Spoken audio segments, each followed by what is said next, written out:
The political rhetoric is flying in Washington as President Biden and congressional Democrats try to convince Americans they need new voting rights legislation.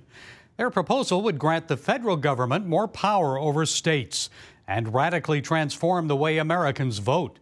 Charlene Aaron explains. Pass the Freedom to Vote Act.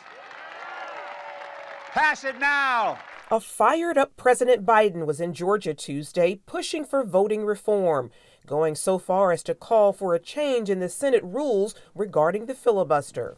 I believe that the threat to our democracy is so grave that we must find a way to pass these voting rights bills.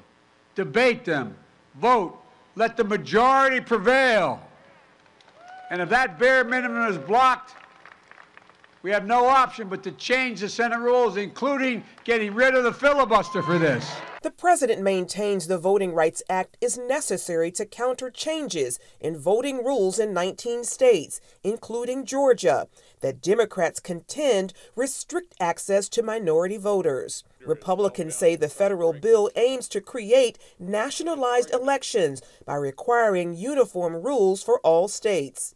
The bill has no chance of getting the 60 votes needed to overcome a GOP filibuster in the evenly divided Senate.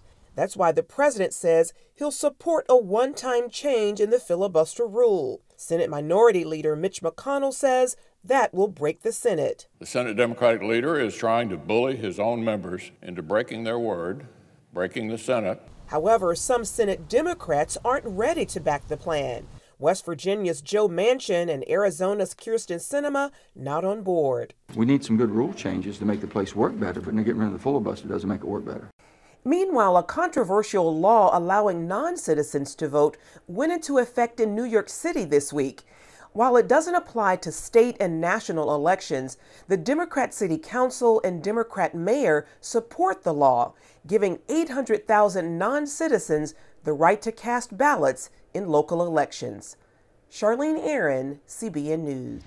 Folks, non-citizens should not be allowed to vote. We need less foreign influence in our elections and government, not more. And why do Americans even need a new Voting Rights Act?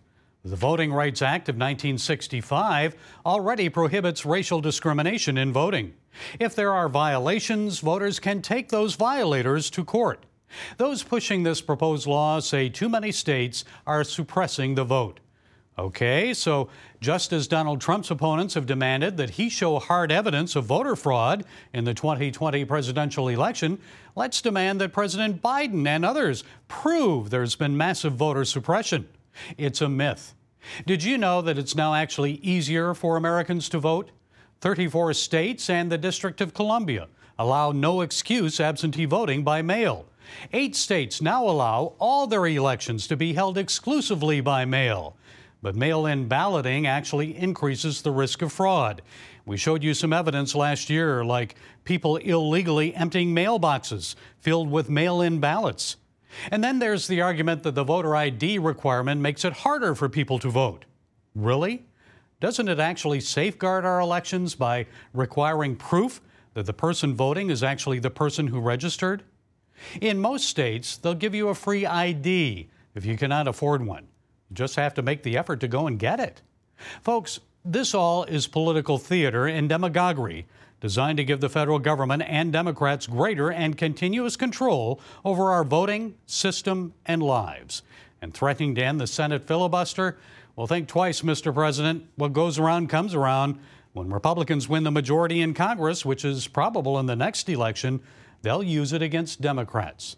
So no, Mr. President, America doesn't need new voting rights legislation. What we do need are term limits to get rid of professional politicians who enrich themselves and gain more control by forcing their dumb ideas on the American public. Well, that's it today from the Global Lane. Be sure to follow us on the CBN News and NRB channels, social media, and our broadcast affiliates. And until next time, be blessed.